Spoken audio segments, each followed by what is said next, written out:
In the global south, millions of children begin school without the skills they need to thrive. But across continents, bold organizations are proving that affordable, scalable, community-driven solutions can change this story. In India, 40 million children enter grade 1, unable to recognize a single letter or number. Rocket Learning is tackling this challenge head-on.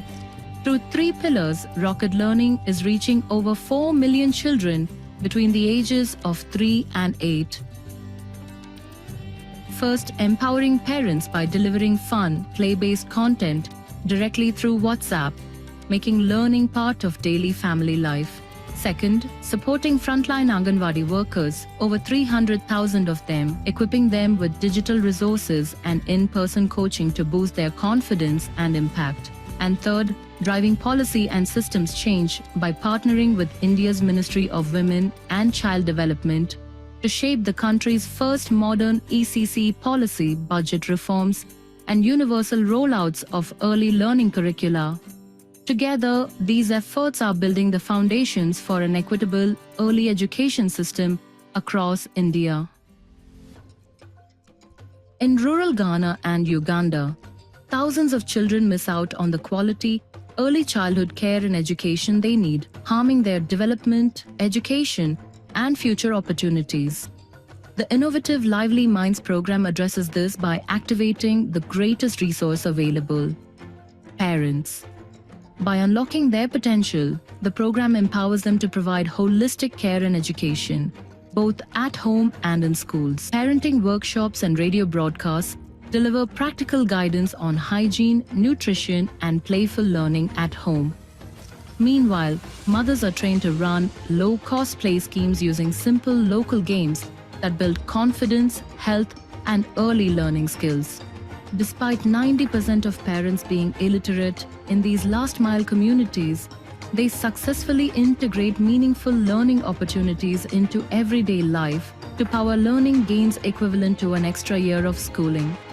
Co-created with governments and embedded within existing systems, this approach now reaches hundreds of thousands of children for an ongoing cost of just $3 per child.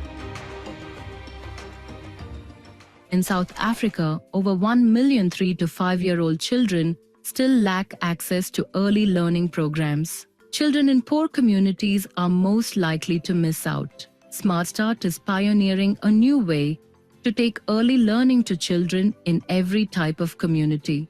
Their national network of 12 implementing partners train and resource local women to run over 14,000 early learning programs in homes and community venues. They do it by creating a unified delivery architecture, putting partnership and communities first, ensuring quality is sustained in even low-resource settings, and by providing a full value chain for setup and support, ensuring that access is not delayed for the children who need it most.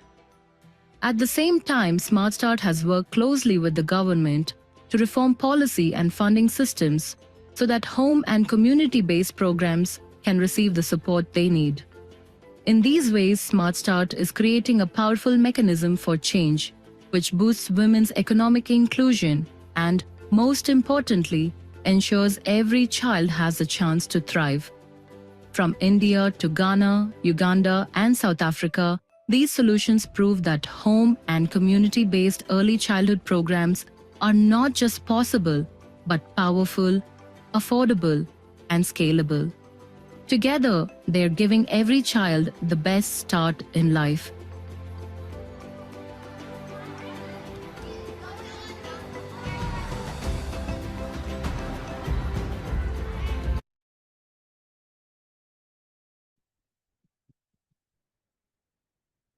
Thank you. Can everyone hear me? Yes?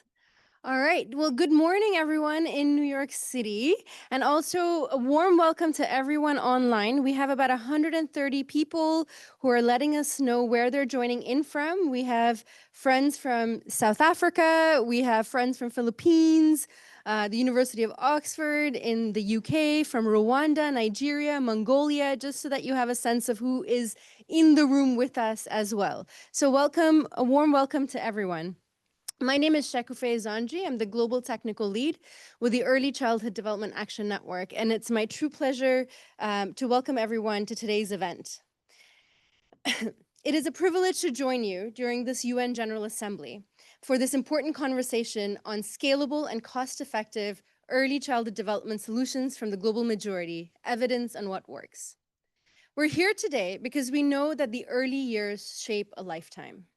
Yet too many children, especially in low resource and rural settings, are missing out on the nurturing care and learning opportunities that allow them to thrive. Globally, nearly 350 million children under primary school age still lack access to quality childcare. That means millions are spending their most formative years in environments that don't support learning or healthy development. The urgency is clear. We need solutions that are not only impactful, but also scalable, sustainable, and affordable. The urgency is why today's session matters.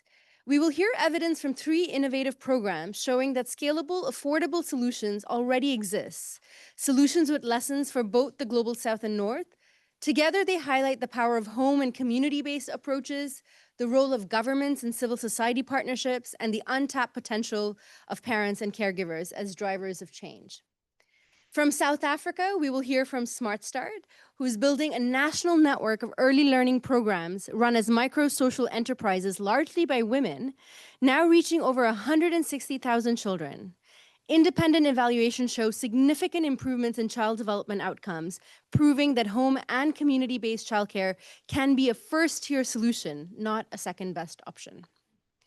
From India, we have Rocket Learning that demonstrates how low-cost digital tools can transform systems, now reaching 4 million children and 1 in 4 villages in India for less than $2 per child per year. WhatsApp-based nudges and coaching for Anganwadi workers are driving real changes in teacher practices, parental engagement, and child learning at scale and within government structures. From Ghana and Uganda, Lively Minds will show us how the untapped power of parents as the sleeping giants, to quote them, of early childhood. By equipping mothers to run play schemes and embedding the approach into local government systems, the program is reaching over 300,000 children a year at just $3 per child, while also shifting social norms around parenting. Finally, we will hear from DataDrive 2030 online, whose analysis across South Africa highlights what consistently matters: social emotional learning, engaged caregivers, strong in-service support, and leadership at the program level. It demonstrates the power of just-in-time data across multiple levels of the system can drive insights and meaningful behavior change for systems change. Our goal today is not just to showcase evidence, but to ask what it means for systems, policy, and financing. How can governments, partners, and communities work together to scale solutions that close equity gaps, strengthen resilience in the face of climate and economic pressures, and give every child the chance to reach their potential?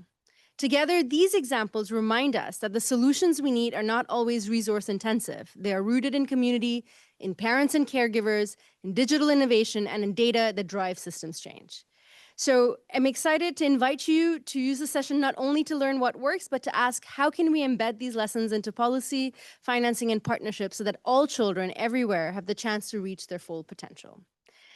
So with that, let me introduce you to Grace Mathape, Chief Executive of SmartStart, and Professor Sarah Chapman, who will join us, who's the Director of Institute of Monitoring and Evaluation at the University of Cape Town.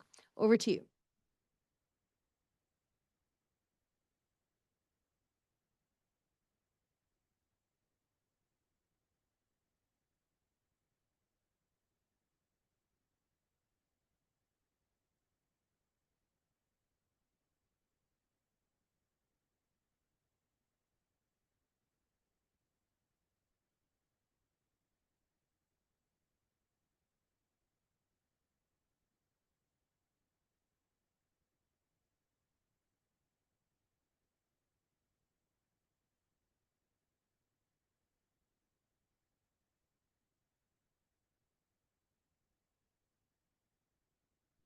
Good morning.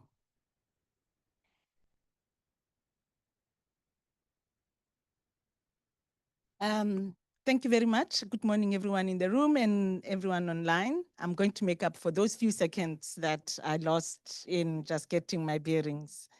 Yeah, I am very happy to share the work of SmartStart and what has been happening in South Africa. As you heard before, we have been pioneering a new way of making sure that every child in every community in South Africa has access to quality early learning. And I'm very excited to share some of our lessons today and actually insights of the last 10 years. Who we are is we see ourselves as a national delivery platform, which means a network of organizations and partners who are working together to ensure that we don't leave any child behind. We work with 13 national NGOs in South Africa and deliver also out of 4 branch offices of SmartStart. We license and support over 14,000 early learning practitioners. We recruit them from among unemployed women and some men, and provide quality early learning to more than 160,000 3 to 5-year-olds in home-based settings. In our environment, 4 million 0 to 5-year-old children do not attend an early learning program. And out of that, over 1 million 3 to 5-year-olds are left behind. Over and above that, there's a steep social gradient to attendance, where 66% of those excluded are in the lowest economic strata of the communities. What we've also found is home and community venues are a key enabler of access. SmartStart right from the beginning understood that one of the things that were holding us back is that we over-rely on buildings and centers for access to quality early learning for children, and that there are already homes and venues in communities that can be used for the work that needs to be done. Government in South Africa since 2012 through a national development plan, renewed recently through a national ECD strategy, keeps confirming its commitment to universal access to quality early learning. However, the mechanisms that will get us there are not there.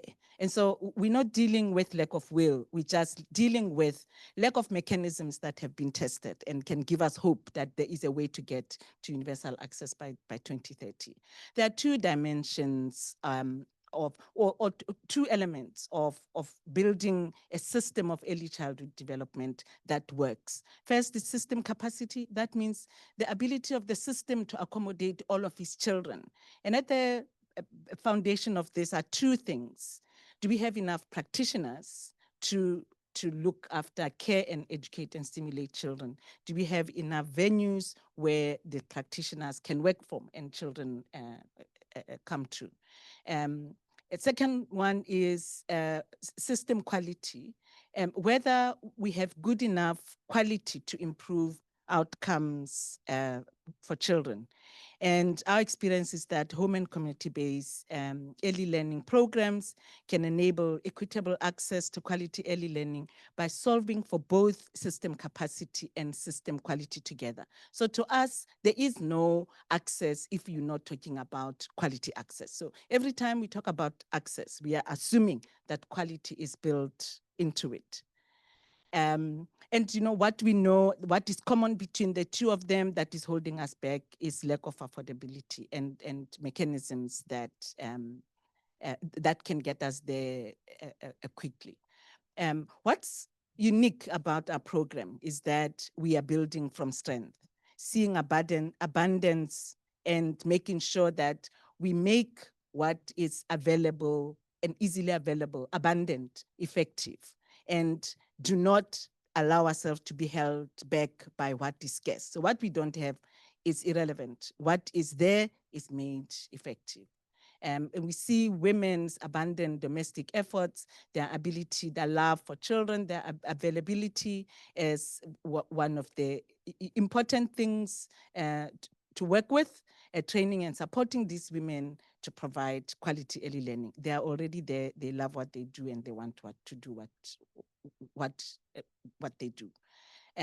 seeing existing NGOs and community-based organizations as what is abundant and present in these communities, and partnering with them to ensure that they have systems for quality access and they can partner with us to get to the hardest to reach children.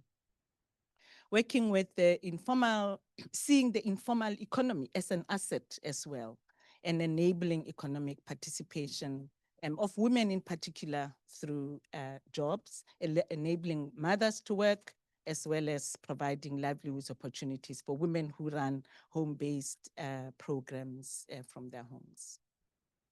So a few years ago, SmartStart did our first child outcomes evaluation in 2018, and we saw that through the model that we're working on, we are seeing good child outcomes. A few years later, with a significantly larger proportion of practitioners, it was important for us to know, are we still seeing the quality outcomes that we were seeing a few years ago when we had fewer practitioners? And for us, the answer to this question could have significant implications for how we think about the best solutions for closing the early learning access gap, including reframing theories of quality in early learning. So I'll hand over to you, Sarah. Thank you, Grace. Good day, everyone. My name is Sarah Chapman from the University of Cape Town, and I was the principal investigator on the evaluation that I'm going to speak to, which had some extremely interesting findings. So as Grace mentioned, there was an impact evaluation a few years ago, and the key question was, as SmartStart really scaled up, could they maintain the great gains that they'd showed a few years ago? This was not a rigorous impact evaluation in that we didn't have a control group or a counterfactual. Instead, we relied on a really well-researched measure called the Early Learning Outcomes Measure, which has been developed and validated in South Africa for the South African population and has been quite extensively normed and standardized. So we have norms and standards for different socioeconomic groupings on this early learning outcome measure. And secondly, we also have something called a Thrive by 5 index, which was a major nationally representative study which used the early learning outcomes measure to try to get a kind of a heat map or an idea around what the norms for performance are of children in early learning centers and ELPs in South Africa. And the data I'm going to present will show against the ELOM norms and standards and against the Thrive by 5 index. What's really unique about the data we had, and which is quite exciting, is that it was longitudinal data. So we went to the ELPs and then we revisited the same children and remeasured them on the ELOM 8 months later. So this is quite rare. Even the Thrive by 5 index is cross-sectional. It's typically looked at cross-sectionally. We also had a really rich data set in that we collected a whole lot of additional information and variables that we were able to control for. So it's really quite an exciting study. And just quickly, the early learning outcome measure has various domains around fine motor, gross motor, early emergent literacy, and mathematics and visual motor integration. So what we really found is that, just very briefly, nearly 90% of the sampled ELPs were actually ECD centers, full-time with more than 6 children, mainly run at home and in community venues. 10% of them were much smaller play groups, childminders. What's really important is that nearly half of the people running these centers did not even have a high school qualification. So we call it a matric, a grade 12 qualification. So these were not highly skilled or trained people. They only got the support from SmartStart. And about a third of them were run in informal structures, and many of them charged about less than $11 per month. So a really low-cost model. All right, let's have a look at some of the data that we found. So overall, the proportion of SmartStart children on track, okay, so this is looking at the ELOM norms and standards. I mentioned it was standardized and normed. It increased by 20 percentage points between baseline and end line. That's the 8-month period of tracking. And the proportion of children falling behind, those are obviously the red and the yellow lines, significantly dropped. So this was incredibly encouraging for SmartStart. This slide shows a comparison with the Thrive by 5 index, which I mentioned was the nationally representative ELOM dipstick for early learning centers. You can see that the orange line is Thrive by 5 and the purple line are the ELOM scores for SmartStart children. So you can pretty much see that across all of the ELOM domains and in the ELOM total, SmartStart consistently outperformed the Thrive by 5 index, which was really quite a significant finding. And this was robust even after controlling for a number of variables such as the size of the center, the qualifications of the practitioner, and basic characteristics of the children we monitored. This slide represents what we call the performance gap. So I mentioned that the ELOM is normed on different socioeconomic quintiles or grouping. There are 5 quintiles here. Quintile 1 is obviously the poorest. Quintile 5 are the most affluent children or affluent schools. You can see the top 3 strips are baseline, and then we have our end line. What is important to see is that the proportion of children achieving the standard, or the difference in the proportion of children achieving the standards between more affluent and poorer children significantly decreased between baseline and end line. You can see that we had a 43% in quintile 1, and that increased to 68%. And this is really what you want to see. What you're actually doing is you are closing the gap on the children who need it most from the poorest areas. What was really interesting from this study is because we had such fantastic longitudinal data, and we also had direct observation of program quality and program interactions from the ELPs, we were actually able to model and explore what is it that's actually driving at the classroom level, at the observation level, these changes. And what we really found the most powerful driver of better improvements in ELOM over time was the faithful use of the SmartStart daily routine. And then a few things, and Sonia will speak to these as well, I'm sure. The things that were really driving those ELOM gains were supporting children to play and learn at a level that's appropriate to them, practitioners who are building children's language and involving them in solving conflicts. We found that was really important, and acknowledging and being encouraging of children's efforts. I will now hand over to Grace. Thank you, Sarah. So as you can see, we have reason to be hopeful. What this study has shown is that early learning programs that are run in homes and community venues can significantly shift the dial for children, even at scale. Even as we grow, we can continue to hold that quality and make sure that what we deliver makes a difference in children's lives. Importantly, though, is that we know that what makes these programs effective is because of the practices and approaches that count, and that these do not depend on facilities.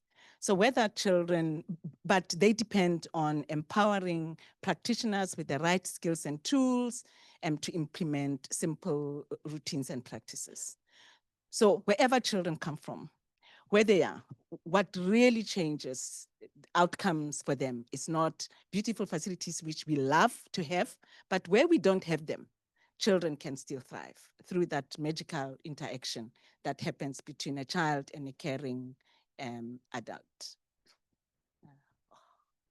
Sorry, I see you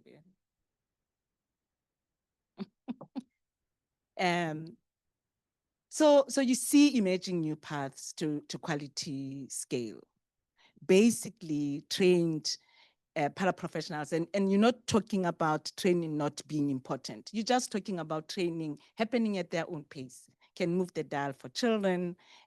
This signposts new strategies to unlock access for currently excluded children, and that this is not a fallback. It's not what you do when you can afford centers. It is a first-tier solution that holds promise for all communities and should enable and inform policies that are relevant for children all over the world, certainly in the global majority areas. Thank you very much.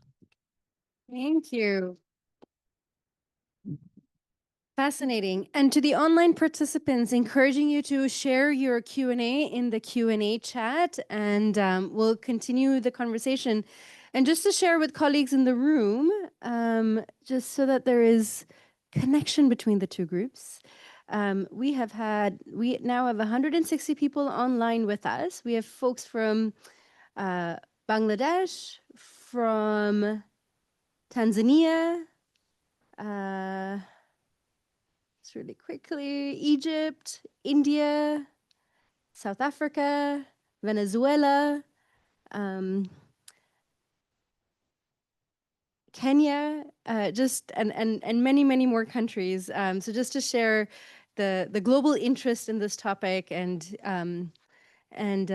yes, looking forward to the next speaker. So let's move to Rocket Learning, and we have the co-founder with us today, Namya Mahajan. Over to you, Namya. Yeah, thanks.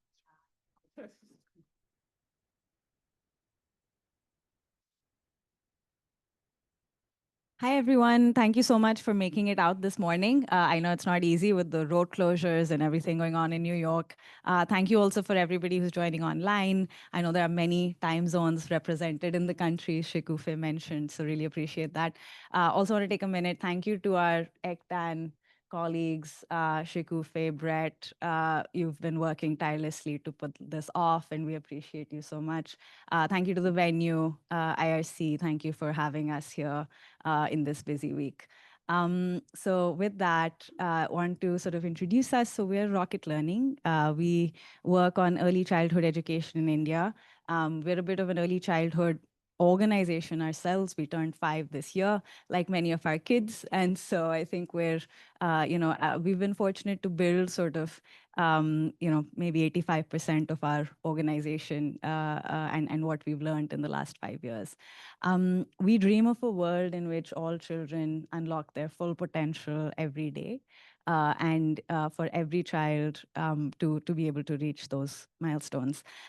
Because this is definitely a very nerdy group that's coming together to talk about measurement, I wanted to start with the brain science. I know all of us know this, but the brain in the first 5 years is building 1 million neuronal connections a second. This is a rate of growth that will never be repeated in life. It's unrepeatable and irreversible, and why I think all of us are on this, in this room today. We know that this is a time of critical periods in cognitive development. So both, building the basic building blocks of seeing, hearing, but also cognitive function, executive function, language, right? The things that we think of that will enable kids to actually be competitive and to be able to thrive in a changing, difficult world that we are building for them right now. We think this is an urgent problem and something that we all need to do action on. So we measure because we care, because we want to improve, because we want these to be examples for the world. One just quick piece of evidence from last year is that actually impact of early learning, there's been some conversation on the fade out of that kids will eventually catch up. But some of that fade out is mitigated, a lot of it actually is mitigated if early learning is universal. So if we can actually make sure that all kids in all communities are getting access to early learning, then those gains actually increase and compound over time. So I think what all of us are trying to do is to not make it that a few privileged people in our countries will get access to early learning, but actually all kids can get access to this. In most countries, of course, early learning, and in the global majority countries, early learning is far from universal. So usually it happens in small, fragmented bursts of people who care, caregivers who care, parents who care, families who love their kids, but who may not have the tools, knowledge, and resources to support their kids in the way that they need and deserve to be supported. So in most of the world, kids are not getting the supports that they need in this first 6 years. India has a superpower that very few people know about. So it's our secret superpower. We have the world's largest community of frontline early childhood development workers in the whole world, right? So we have 1.4 million government-run, government-funded Anganwadi centers. These are daycare centers that are in the community that have a woman from the community, 2 women actually from the community who are working there sort of 6 hours a day. And we still fall under community because the word Angan from Anganwadi means courtyard. So these were actually designed to be in homes, right? So in the middle of the community, the courtyard where all the children and all the mothers could come. So Anganwadi workers are in touch with women from when they are pregnant. So from your, antenatal visits in your second trimester, all the way up to when children turn 6. So they focus a lot on maternal health, maternal well-being in the early sort of delivery phase, and then nutrition and health. So they measure height and weight, they do monthly checkups, they focus on immunization in the first year particularly, but they've had almost no focus on learning.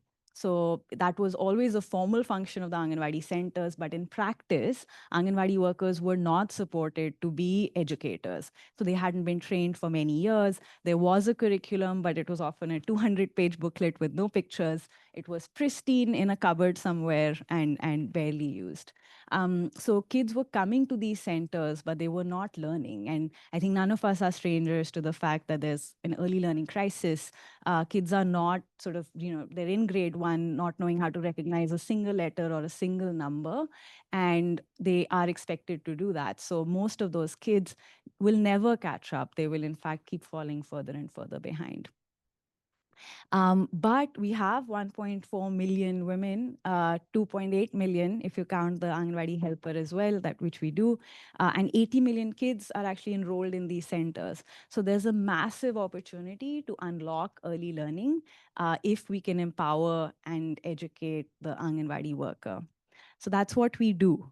I know, so we sometimes get sort of bracketed in this digital solution bucket, but what we do is actually kind of beyond that.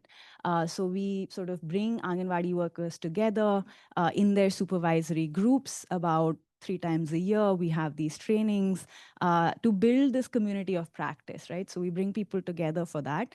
And then we supercharge those communities of practice, which become WhatsApp groups. So every evening we send a couple of WhatsApp videos, bite-sized, because that's the way people now consume content and knowledge, that sort of give a very clear idea of what the Anganwadi worker can do in her classroom the next day. So things like, hey, we're going to be teaching language tomorrow, and here's how you can teach it. I will say a sentence, you say a sentence, and then ask, your next child. So Grace will say a sentence, Sonia will say a sentence, Eleanor, then Shekufe, right? So you go around in a circle, you build a story, right? And that's a simple idea that an Anganwadi worker can do no matter how her center is resourced and how the infrastructure looks. She responds to that with a photo or a video of herself conducting this activity on chat.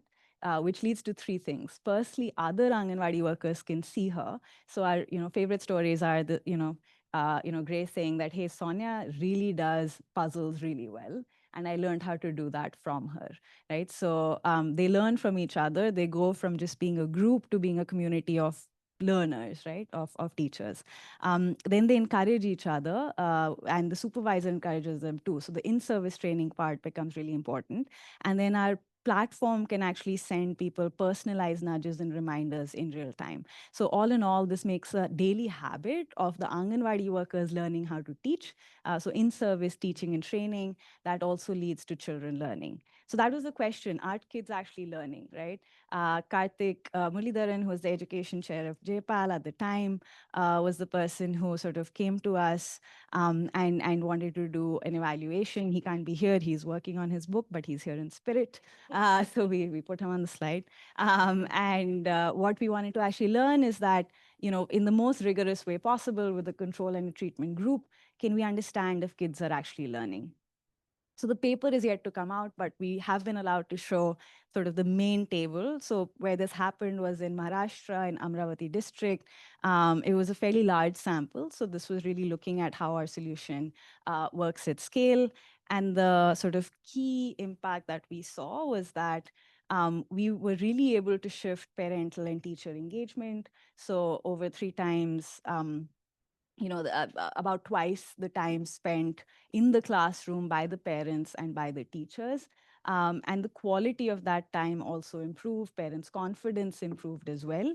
And we saw that in terms of kids learning, which is the thing that many of us care about the most, the overall development improved by about 0.2 standard deviations. And we saw that across both math and language. So 0.2 standard deviations is one of the highest education impacts that we've seen in the sector. What's exciting, thank you. What's exciting for us is that this also sets the floor because our program is never fixed. It's always improving. So what we found in 2022, we're already beating those results this year and in the last year. So we've seen sort of this massive impact in a sort of scaled version of our solution and at less than $2 per child per year. So when the government invests in early learning, right? So the government is investing additionally in the infrastructure, in teacher salaries, in teacher time, in supervisor time. But if you layer on a very simple solution on top of that, you can actually lead to these really meaningful gains in kids' learning and parents' confidence. So this is what we're really excited about and sort of the discussion we're having across the world. So where are we now? We now have 1 in 4 Indian villages. There is an Anganwadi worker who is getting rocket learning content to teach in her classroom and kids are learning. So we're sort of going towards scale. 1 in 4 is not enough for us. So, there's a lot to do, but we're excited to sort of be moving towards that path to scale and towards reaching an inflection point where actually states are coming to us and we have to say no because we don't have yet the resources to get to them. In terms of systems change, we helped write the early childhood education curriculum. So we supported with technical assistance, the curriculum writing.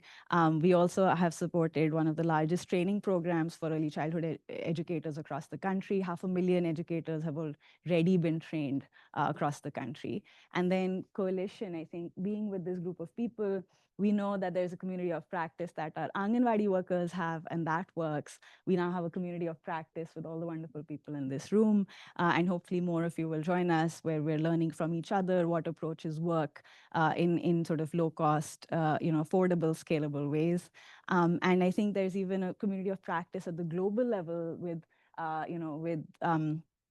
policymakers, with the people in government who can share with each other this global majority sharing at the policy level that we're really excited to support as well, right? Because again, the Anganwadi system is 50 years old, which means somebody 50 years ago decided to make this massive investment in women and children. And we believe that all countries have the responsibility to do this. And if they are shown, if all of us can share with each other that these things work, that this is a possibility across the global majority countries. So that's what we're really excited to do and to share with you today. Thank you.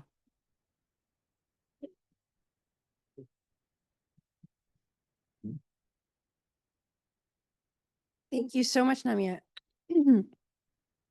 With that, as we are moving along to our third innovative program, it's a pleasure to introduce you to Eleanor Sykes, the advocacy lead for Lively Minds. And then online, Britta, if you want to turn on your video, we have Dr. Britta Augsburg, the Associate Director of the Institute for Fiscal Studies. Over to you. There we go. Hello, everybody. Lovely to see you all today. And on behalf of Lively Minds, I'd like to thank Ekdan for facilitating this. I am Eleanor Sykes, the advocacy lead from Lively Minds, and also an ex-early years teacher. So I've done many, many years of small people. Lots of laughs from you in the room because you know what that means. Okay, so I'm going to talk to you today about the Lively Minds program, which brings parents into the classroom and bridges that connection between home and the community to yield really fantastic learning outcomes. I don't have to speak to this room. You know as well as I do the global learning crisis and that early years learning is the best way to get the children the best start in life. So 250 million children are missing out on this start, and the majority of them live in the most rural, marginalized communities. These are the communities that Lively Minds seeks to serve. Our work is in northern Ghana and Uganda, and we really are working with very last mile children who have access to very little at all. Our big idea, what do we believe is really going to make the difference to the lives of these small children? We think it's their parents. They're the resource that they all have, a parent or a caregiver.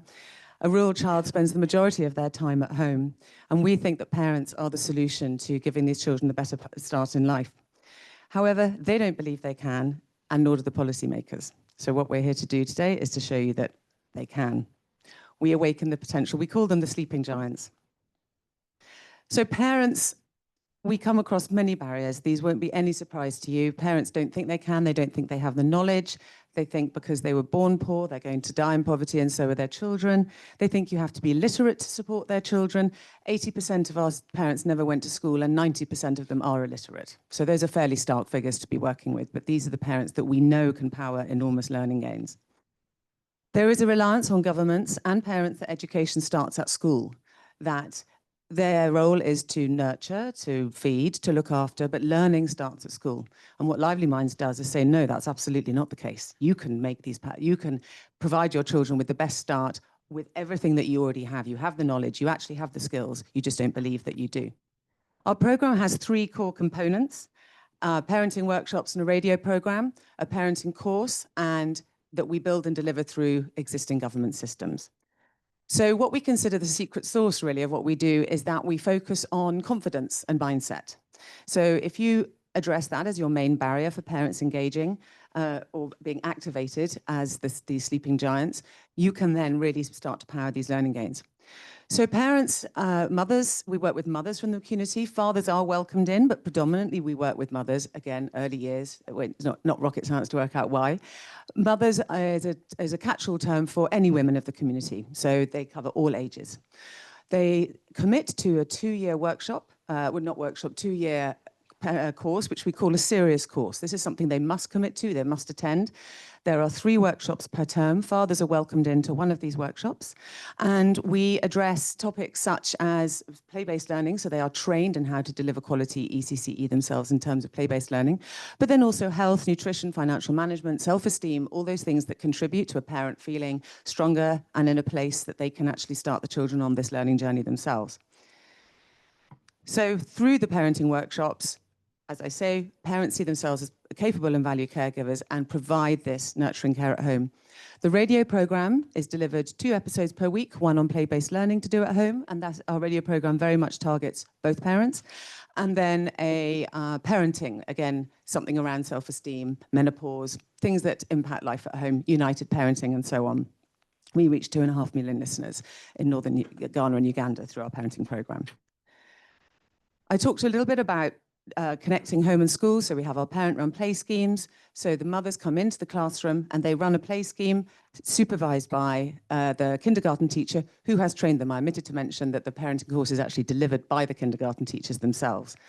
Oh, my time is going fast. So government delivery. We bill, I've sort of glossed over that, but Britta will bring that to life in her presentation as well. So the program is built and delivered through existing government systems. We train the government, they train the kindergarten teachers train the teachers. This is a cascade model, so we have quality control checks the whole way through to make sure that this impact is retained, because that is often a challenge when you have cascade models. No additional staffing, nothing extra. The government commits that they will allocate their resources to this, and then we support. Some numbers just quickly to finish with before I hand over to Britta. All of this, so right this moment, we're impacting over 300,000 children in northern Ghana. Oh, that was my timer. I didn't know I was going to do that out loud. And this is all for just $3 per child. Thank you. Over to you, Britta. Thank you, Eleanor, and welcome to everyone. Thank you for having me here. If you don't mind stop sharing, then I will share my screen.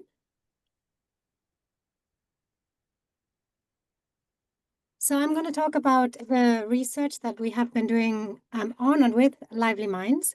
Before I get into the details of it, let me just very briefly place it in the academic literature, which has well established that ECD can be very effective at mitigating adverse impacts of poverty, which has led to this big push of preschool education in low and middle income countries. The models that have been evaluated tend to be focused on parenting, so home visiting programs primarily, and preschool effectiveness programs such as teacher training. There's no clear consensus yet which program is best to push which outcome of the children and how to do so at scale. As you've seen so far, there's definitely a lot of research going on and a lot of learning coming out at the moment, but there's still a lot of questions to answer. So the work that we've been doing are 2 randomized controlled trials. One, an efficacy trial where Lively Minds was the main implementer through government infrastructure. And one scale-up RCT, where the Ghana Education Service, which is the implementing arm of the Ministry of Education, was the main implementer with support from Lively Minds. The efficacy trial was evaluated with my collaborator leading this and funded by Gates Foundation and GIF.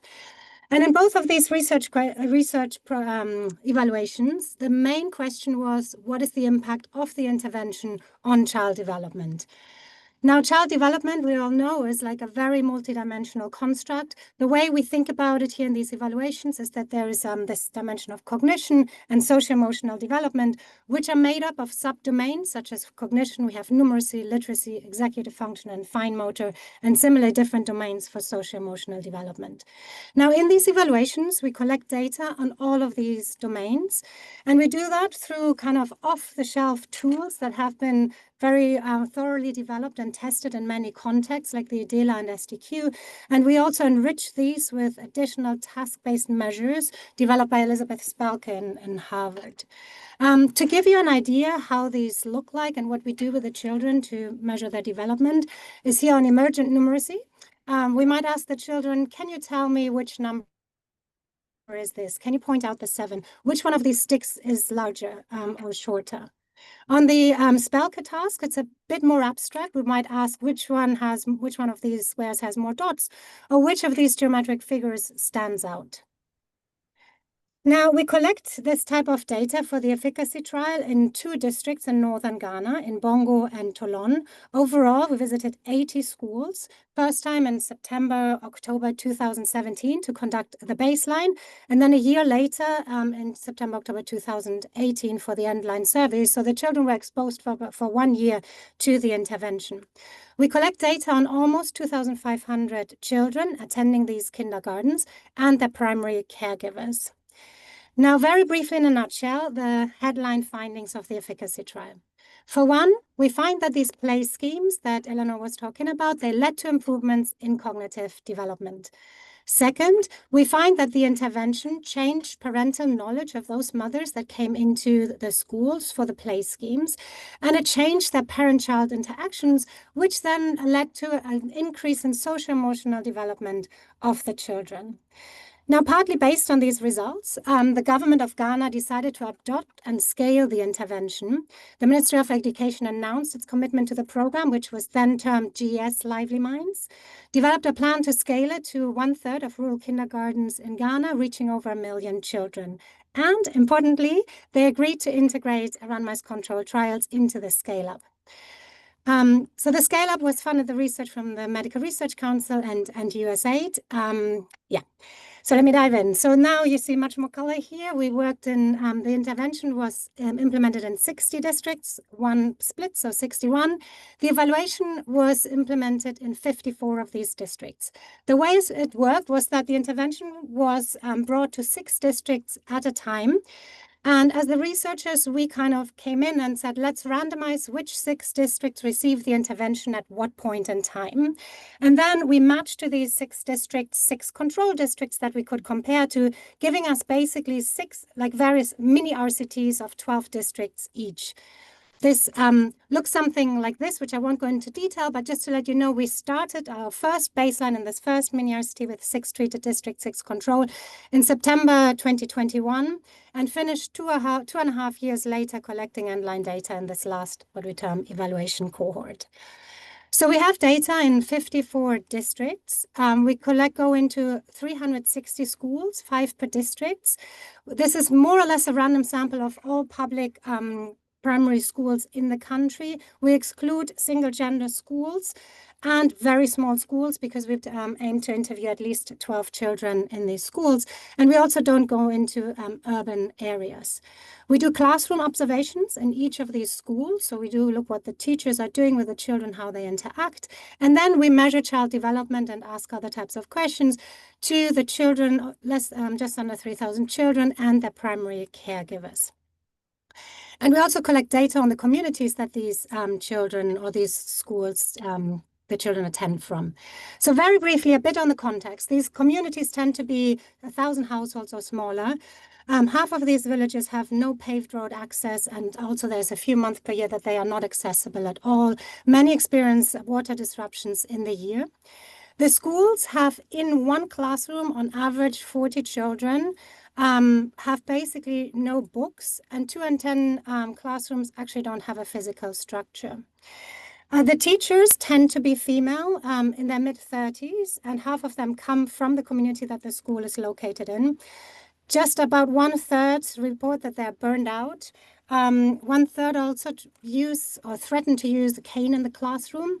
And in line with kind of the government's idea to change the parental engagement and improve play-based learning, they do cite that parental involvement is a big problem for the school, and which is where Lively Minds plays a big role. Now, the students that we interview in the first class of kindergarten, they are 4 to 5 years on average. About 21% are stunted, 12% wasted. The primary caregiver tends to be the biological mother. More than half of these have never attended school. About 72% cannot read at all. And so also about 1/3 have never done or have not done any activities with the children in the last 3 days, which include singing a song or playing a game. Most of the households get their income from agriculture. They have very lacking sanitation facilities. Many go for open defecation, and hunger is common. About 1/3 of households have skipped a meal in the last 7 days, and play material are available only in very few households. So let me get back to the main research questions then. In this context, with the government scaling the Lively Minds program, what is the effect on child development?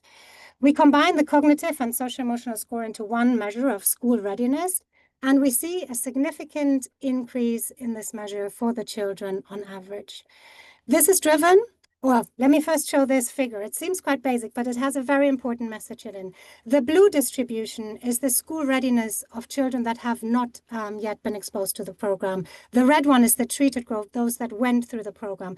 What you see is that the red distribution is completely shifted to the right, which tells us that all children benefit, not just kind of the better off one, not just the very poor one or that we're doing badly. It's really like all these children benefited from the intervention. We also see that they benefit in almost all of their domains: numeracy increases, motor skills, executive function, and socio-emotional development. Now, how do they compare to the efficacy trial? I hadn't shown you any numbers on those before. We find that the impacts are completely comparable. So we really don't see here this fade out that's been talking about.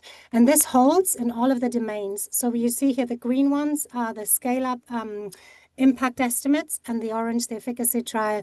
You could even argue that they're larger in the green in the scale-up, but statistically they're basically the same. So what do we take from this? Well, engaging marginalized, low-educated parents can be an effective approach in improving both of the key environments where children spend most of their time, home and preschool. It's the changes in the school environment that affect child cognitive development, and it's important to bring in the parents to improve socio-emotional development. So that what that means is that you can improve cognitive development having these play scheme runs by teaching assistants, for example.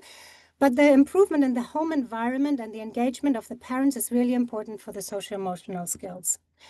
And importantly, Ghana Education Service with support on Lively Minds has managed to sustainably embed the approach within their public education system.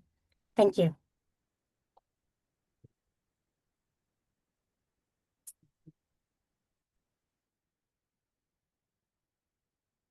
Thank you very much. Yeah, I'll just finish with our call to action. We believe parents really need to be included in policies and education programs for everybody. So thank you very much for listening to Lively Minds today.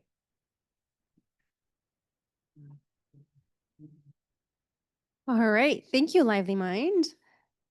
It's now my pleasure to introduce you to Sonia Giesi, who is going to be joining us on live. She is the founding director of DataDrive 2030. Over to you, Sonia. Thank you, Shakufa. Can you see my slides? Shakufa? Yes. Okay, Sorry. great, thank you. Good morning, good afternoon from South Africa. I'm really sorry that I can't be there in person. I'm going to shift gears a little bit now. So the presentations you've heard until now have really focused on particular programs. I'm going to be looking more macro level at data systems and some of the insights we've learned. I'm going to spend a couple of minutes talking a little bit about how we work as DataDrive, and then 1 minute each on 7 key insights. Okay, so DataDrive 2030 is an independent, child-focused data hub and think tank based in South Africa. We focus on generating and mobilizing high-quality data to improve decision-making for young children. We've been instrumental in really helping to build a more data-rich ecosystem in the country, and our team works at 3 levels within this ecosystem. So at the first level, we conduct national surveys. Sarah referenced the 2021 Thrive by 5 Index. We've just launched the second one, 2024. This is a 3-yearly survey that looks at a nationally representative sample of children to understand whether children in South Africa are on track. The second level that we work at is working with researchers and evaluators to do program evaluations to understand the relative effectiveness of different programs, the kinds of studies that we've just heard about this morning. And then the third level that we work at is what we call the micro level. And here we work with implementing organizations on the ground to help them to monitor their programs, identify strengths and weaknesses, and then make real-time improvements. Now, across all 3 of these levels, what we've done is we've built a common data system so that the data flows, whichever level you're working at, it flows through the same system. What this means is that we have standardized and shared characteristics. So we have a common suite of tools. These include child learning outcomes, social emotional functioning, physical growth, looks at the quality of the home environment and the quality of early learning programs. We have standard requirements for assessor training. We have standard inter-rater reliability, accreditation, etc. A common data infrastructure. We have standard data checks and cleaning protocols, benchmarks and guides to help people to interpret data. And then a shared commitment, all organizations that are using this data infrastructure, a shared commitment to open access. And so because all 3 levels are working through this same data system, we're able to link findings across very different types of studies and generate contextually relevant and actionable insights. And these inform hypotheses, which then go back into research agendas, which help us really to enrich our knowledge base. So today, what I'm going to do is just draw on a few key studies that have used this data system. Most of them have been done within low resource contexts, all in South Africa. Roughly half of these would be in what we would call home community-based care, mostly quantitative and a little bit of qualitative. Now, despite quite significant differences in the way studies are designed, in the size of the studies, etc., we do see a convergence in some common themes, and I'm going to really focus on 7 this morning. Okay, so the first of these relates to social emotional functioning, and I was very pleased to hear Britta speak a little bit about this. So one of the things we did, we looked across multiple studies that had used our tools between 2016 and 2022, and this included assessments of over 10,000 children. And they were all children. We were looking for children in low resource contexts who were significantly outperforming their peers, and sometimes this is called positive deviance. We used quantitative and qualitative techniques to try and understand the characteristics of the early learning programs that these children attend, to understand, is there something that these programs are doing in common that would be contributing to these exceptional results? And what we found, a very common characteristic, was very careful attention paid to children's social and emotional functioning within these high-performing programs. We found that staff made social and emotional development a daily priority, weaving lessons, for example, on turn taking, on greeting, and emotion sharing into ordinary everyday activities. Then in 2024, when we conducted the Thrive by 5 Index, we looked at this again, and we looked at a nationally representative sample of over 5,000 children. And this really reinforced the findings around social and emotional functioning. We looked at many variables around the child, many different characteristics of the child themselves, their home, and their learning environment. And then we ran a process called structural equational modeling to see what emerged as the key drivers of outcomes. And one of the most striking findings of this was the strong association in particular between children's emotional functioning and their learning outcomes. In fact, it was one of the top 3 predictors of outcomes. So this looks at things like the child's ability to express their emotions, to handle conflict without aggression, something that Sarah referred to earlier in the SmartStart model. So good emotional functioning had a direct positive effect on child outcomes. So here we have 2 very different studies that are pointing to children's social emotional functioning as being central to learning and pointing to practices within programs that support healthy social and emotional development. The second key insight also relates to child characteristics. During child assessments, so the assessor will spend about 40 minutes with the child, and we asked the assessor afterwards to rate how the child did on their focus, their curiosity, their diligence, and their attention. And we call this task orientation. And what we found was that better task orientation, in other words, attention, focus, curiosity, significantly predicted better learning outcomes. It was, in fact, the strongest predictor of learning outcomes in the 2024 Thrive by 5 Index. So we looked at various studies to look at what kind of program characteristics are enhancing task orientation and learning outcomes. And some of the things that are coming up here are similar to some of the things we've just heard from the programs. So having predictable routines with mindful transitions between activities, having play-based learning with mixed group sizes so that you can accommodate the needs of independent learners, having specific and appropriate praise and affirmation, and this came up, I think, in the SmartStart evaluation, and then having a variety of materials that are appropriately used to develop skills in particular domains. Now, most of these are possible in even the most resource-constrained contexts. So sticking with service early learning program quality, moving on now to the third key insight. So in several studies, organizations use a combination of our tools. So they might, for example, use our child outcomes tool and our tool that looks at the learning program quality. And so what this tells us, it gives us an opportunity to identify characteristics of program quality that really drive outcomes.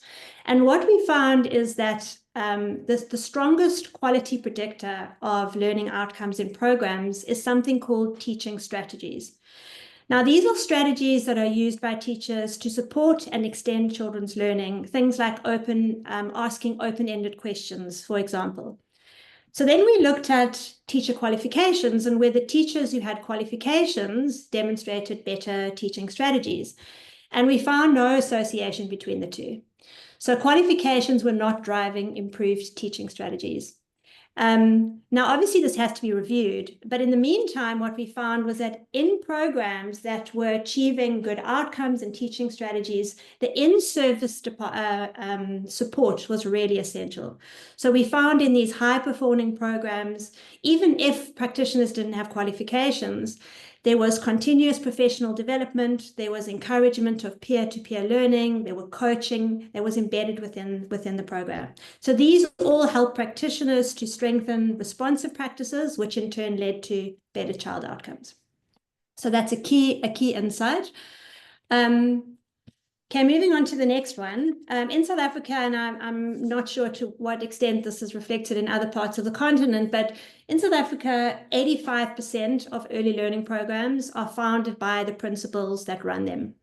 So principals, and these are mostly women, therefore play a really critical role in both learning access and learning quality. So within this context, the quality of this leadership and her relationship with the community really, really matters. So across a number of studies where we have the data, we found that strong leadership was a characteristic of high-performing programs. And when I refer to high-performing programs, I'm talking about programs that drive better child outcomes. And there were 3 key things that have emerged across different studies that are important when we look at leadership. The first is basic good management practices. So basic administrative systems, communication with parents, etc., record keeping. The second was a culture of continuous learning. And this just reiterates what I said earlier around teaching strategies. So in high-performing programs, we see principals that are embedding a culture of continuous learning within their programs for their staff. And finally, the third one was around community embeddedness. In these programs, principals are not just leaders within their early learning programs, they're actually leaders within their communities with almost a sense of shared guardianship of the young children. So principals' roles really matter as pedagogical leaders, as community leaders, and as managers. But we also know that better learning outcomes need more than just better learning inputs. So a number of the organizations that use our assessment tools for learning outcomes are encouraged to also look at children's height for age. We've actually embedded this height for age measure into our tools, and many organizations choose to do this. And this allows us to see whether children are at risk of stunting. Now, for those of you who don't know, stunting is a measure of a child's height. And if the child is recorded as stunted if they are significantly below the World Health Organization standard for their age. And it really is a sign that the child's body and brain may not be developing as it should. So when we looked at stunting across multiple studies, what we find is that the early health and nutrition is shaping learning outcomes. On average, in the 2024 index of 5,000 children, we found that moderately and severely stunted children were on average 5 months behind their peers when it came to early learning. So the first thing is that stunting is setting children back. But the second important finding is that quality programs can be protective. Most of the programs that we worked with, particularly in the lower resource context, are providing children with meals. And the most poorly resourced communities often provide children with the most meals. This highlights really the important role of early learning programs beyond just learning when it comes to child development. Another key Sonia, factor. You're way over time. Can we wrap up? Sure. So another key factor is engaging caregivers. What we found was that while 58% of 4-year-olds are not on track, only 4% of caregivers thought their children were falling behind. So this was another really key important factor. And we see better outcomes when children have more books, when caregivers spend time with their children, etc.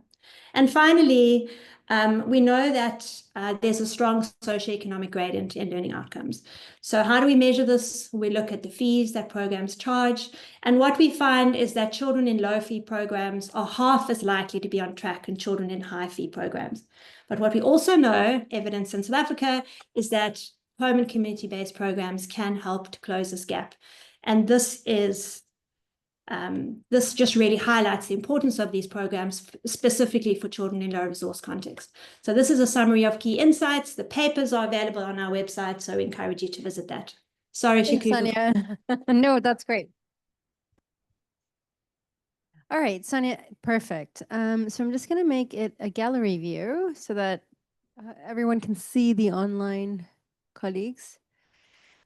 So we are going to the last portion, and I know this was a very technical presentation, and we intentionally made them long so we could get into some of the nitty-gritty. And I know we tested everyone's attention span, but we're really curious now to turn over to audience questions. We have loads of questions online, but I just wanted to see a show of hands here, and we'll collect the questions here. And then, you know, in the last 15 minutes or so, we will try to respond them. So everyone with questions, if you can raise your hand. So Brett, we can do 1, 2, 3, 4, 5, 6. We'll cap it at 6 for now. So if you can introduce yourself, your organization, and Brett, so if we can start here, or Rebecca, thank you. Stand up, introduce yourself.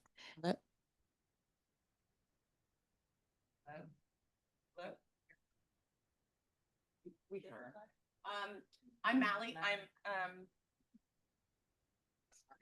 I have a lot of trouble with technology. Hello, thank you. My name is Mally. I'm the managing director of Inherent Foundation, and we are a proud supporter of Rocket Learning and early childhood in the U.S. and also in oh my gosh, Kidogo, which is also part of the Early Childhood Coalition. My question first of all, this is an amazing I mean, the panel is amazing. These programs are unreal how good they are. And the research, I mean, again, it's mind-blowing. One of the things the question, I guess, a serious question that all of these brought up for me was how much the cultural context and sort of, or rather, let me back up a little bit. How do you shift cultural norms around parenting and how children are viewed within these some lower income countries, or in, you know, Americans parent very differently, Europeans parent differently. And so how do you sort of think about that relationship between the local culture and what we're trying to teach as parenting? Thank you. Do you understand? Yes, great. Thank you. And then we had Jane and Dana. If we can keep it crisp questions as we race against the clock. Hi, everyone. I'm Dana Schmidt with Echidna Giving. Thank you so much for your presentations. I will keep it very short and crisp, and I would just love to hear more what you're doing as a coalition. Do you want one more? Is that plenty? Okay. It's the Funder Parade, Jane West with the Two Lilies Fund. And I'm pulling from one of the slides that said, I think this was with SmartStart, you know, held in a system of support. And so I'm wondering for the three programs, obviously there are differences in terms of which adult is being focused on, parent versus Anganwagi and others, but what might you have in common as a system of support? What might be different? I think we had the hands back there or here. Yeah. And then we will take three more and tap it. Yeah, my name is Cedric. I work with IACT. We run a community-led ECD in Chad with Sudanese refugees for a couple of years, and I'm happy to be here. Just quick questions on some of the presentation. One, if any of, there was $3 per child per center, if any clarification, how is that amount of money you know, came around? Because I keep hearing those $2, $3 how being cheapest cost. The quick second one is like for the presentation on the radio, how does the radio training works? It's considering some places, especially in the global south, might not have electricity or access to the radio, and how does that training works across, and how do the parents engage in that radio program, which is interesting. We work in some context, love to know. And lastly, He's being sneaky. sorry. And lastly, how do you make sure, because we spoke a lot of data today, how are the parents and teachers and the community really involved into these data collections, and how is the process works to be able to collect the data that makes sure it informs what's happening on the ground? Thank you. Thank you. Yeah, 1 and 2 and then. Thank you very much. My name is Carolina Piñeros. I am the Executive Director of Red Papas. We are a civil society organization established 22 years ago. Last year, we have like a impact evaluation that shows very important results for Colombian children, members of this this network. And we want to know how can we be part of this coalition, because nowadays we want to scale our solution also to rural areas in Colombia and other countries, maybe in Latin America, who want to do that. Thank you very much.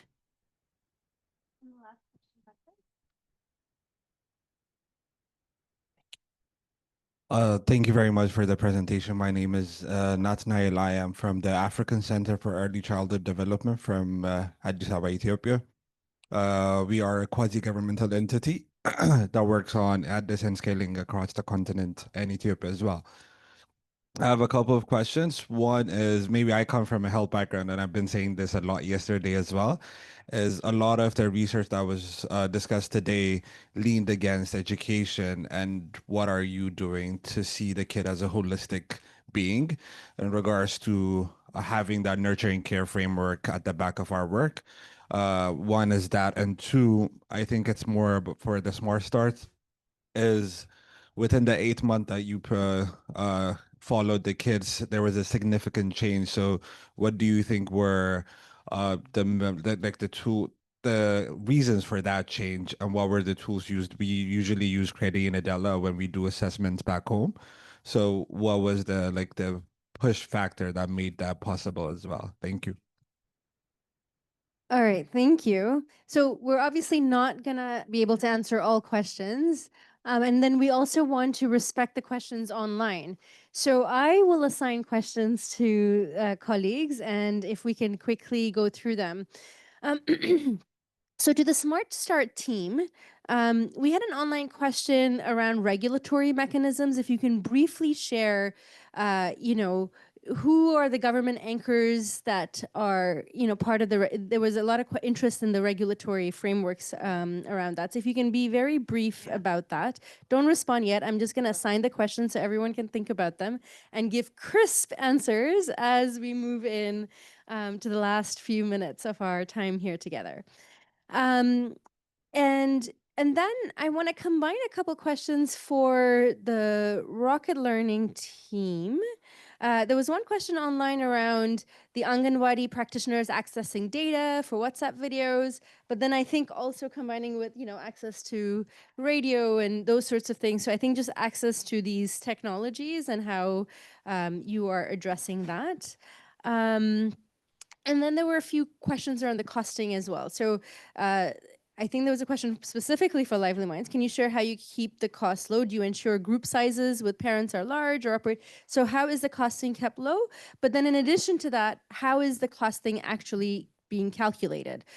So the online question was, have any of the programs completed an economic evaluation, including the cost of scaling up the program nationally? There have been a few figures of dollar per child. I think everyone's mentioned them, but it's unclear if cost analysis, cost effectiveness, and scale up costs have been completed. And I think there was also a question here about how is these figures? How have you arrived at these figures? Sonia online, it would be great for you to take the question around data and parents and data collection with parents, but there's also a lot of questions around inclusivity and disability and how that is being considered in the Data Hub questions around that. And finally, I think there was one question here about the cultural norms around parenting and shifting that, so it would be great for you to take that. All right, over to the team. Should we begin with SmartStart? Okay, so how we approached and are handling regulatory shifts. So in South Africa, this happened in two ways.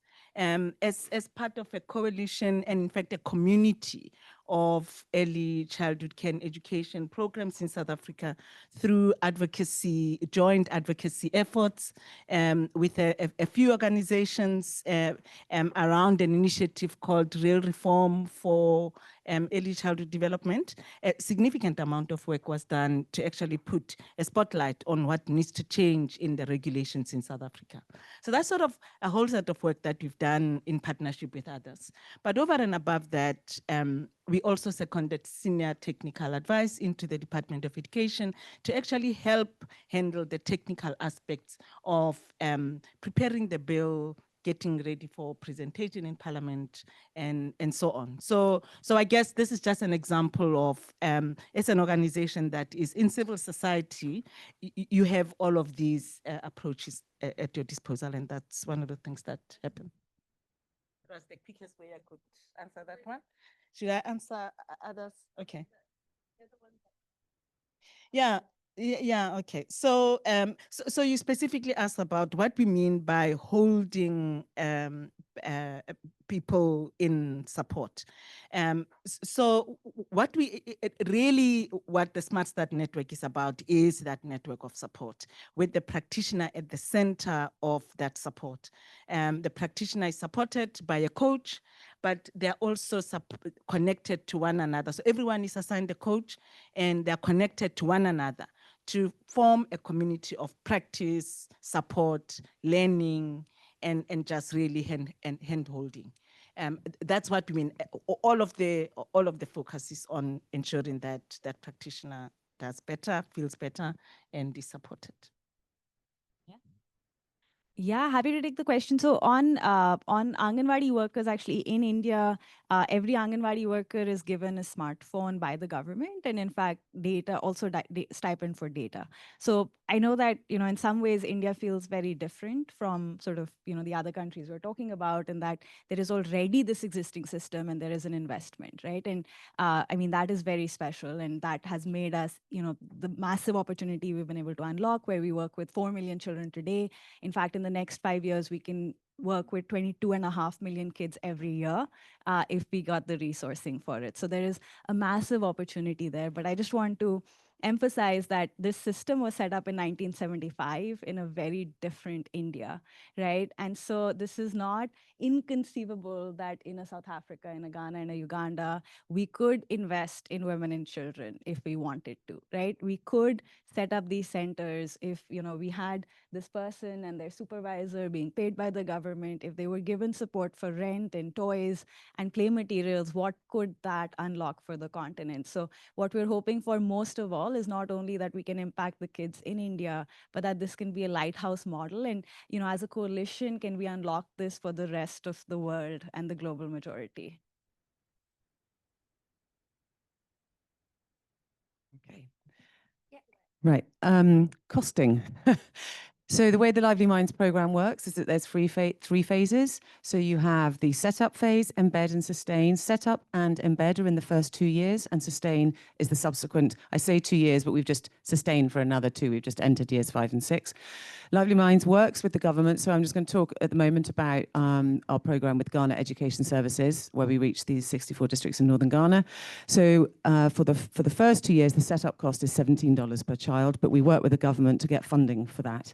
And then the sustain cost is $3 per child, because what's important to note is that the government take the responsibility for the sustain cost. So as I mentioned earlier, they allocate their own resources to deliver the training and so on as part of the set up and embed, and then that is continued. So they offer the top-up training, mid-tier team training, kindergarten team training, the quality controls, etc., with our technical support, but it is delivered and maintained for $3 per child by them. The community one, I didn't really mention the community enough. We are a community model. The community have to fully be activated. So we work with the community closely. In fact, we have a community dynamics report that's recently been published by Thrive, which showed that where the communities were the most activated, so we're talking faith leaders, chiefs, parent-teacher associations, fathers, that's where the impact was most perceived by the community themselves as being, for the program as being effective. Thinking about those traditional cultural norms, they are at the heart of what we do, because we're trying to shift those through our work around mindset and confidence, and saying to parents, we don't incentivize at any stage, by the way. The way our program works is that we say you are responsible parents, and responsible parents go a little bit above and beyond the feeding, the washing, the clothing. You show a commitment to your child's learning, and then you're going to reap the rewards through endless things, which I won't go into now because I can see I've got my time's up. I've got her on my shoulder. Thank you so much. And I wish I didn't have to be so strict, but because we're an online webinar as well, we just want to be respectful of that. And over to you, Sonia. Thanks, Shakufa. Okay, on the question of parents, so the way we engage parents in our studies have been through either in-person or online or telephonic interviews, and we have a South African developed tool called our home learning environment that we use for that. In terms of children with disabilities, this is a really tricky one. So we do, when we interview principals, for example, we do ask around numbers of children who are included in the program who have a range of disabilities, so we can get a sense of inclusiveness. And we also ask about how the early learning program responds to children with disabilities. In terms of assessing children with disabilities themselves, we've recently adapted our tools for use with children who are hearing impaired, so they can now be used with sign language. And we're very excited to see how that's going to roll out. And then the third question around cultural norms. So we put a lot of effort into developing and adapting tools that are locally appropriate. And we do that very much in consultation with our users to make sure that tools are appropriate culturally, linguistically, socioeconomically, and that they provide a fair picture of children regardless of their home circumstances. Thanks, Shakufa. Thank you. I know we haven't heard from Britta or Sarah, but if either of you want to respond to anything in the questions, you're welcome to. Britta, I'll go to you online if you have anything to remark. I know we have 27 online questions and lots of engagement there, over 100 messages. So Britta, anything from your side? That's fine. I'm like responding online where I can. Thank you. Wonderful. And Sarah? Okay. And I haven't ignored the questions around the coalition. I just want to say, join us online next week. The conversation doesn't end here. We have a big launch event of various efforts where we do want to talk about what the coalition and the networks are doing. So I want to invite everyone to join us online. A lot of the partners here will be online next week as well. We will be launching the CARE initiative, which is the Childcare Advocacy Research and Engagement Initiative with consortium partners who are also here from Bangladesh, South Africa, and Tanzania. And a lot will be happening there where we hope to get into what are all these different childcare coalitions doing and sort of bring everyone into that conversation. So with that, I want to thank you all for this insightful and inspiring session. We've heard compelling evidence from SmartStart, Rocket Learning, Lively Minds, and DataDrive 2030. Programs that are not just dreaming of change, but delivering it at scale and affordably in some of the world's most challenging contexts. From South Africa's home-based micro-enterprises closing equity gaps, to India's digital nudges transforming frontline workers and parents, to Ghana and Uganda's empowerment of mothers as educators, and the data-driven insights revealing the essentials of quality, like social emotional support and engaged leadership. These stories show us that innovation from the global majority isn't theoretical. It's proven, cost-effective, and ready to expand. The common threads are clear: leveraging community assets, integrating with government systems, harnessing low-cost technology and data, and centering parents and caregivers can unlock profound impacts for millions of children, often for just a few dollars per child. As we leave this UNGA discussion, please let's commit to action. Please share these models, prioritize these models in policies, investments, partnerships, so that we can build resilient systems for early childhood outcomes worldwide. Because when we invest in the early years, we invest in a more equitable future for all. So thank you again to all the speakers, the participants. I also want to have a special shout out to the behind the scenes colleagues, Rebecca, who has actually been the brain behind this event. So from SmartStart, a big hand for Rebecca. My colleagues, Brett and Carol and the IRC team who've been working endlessly to pull this off. So big thank you to all of you.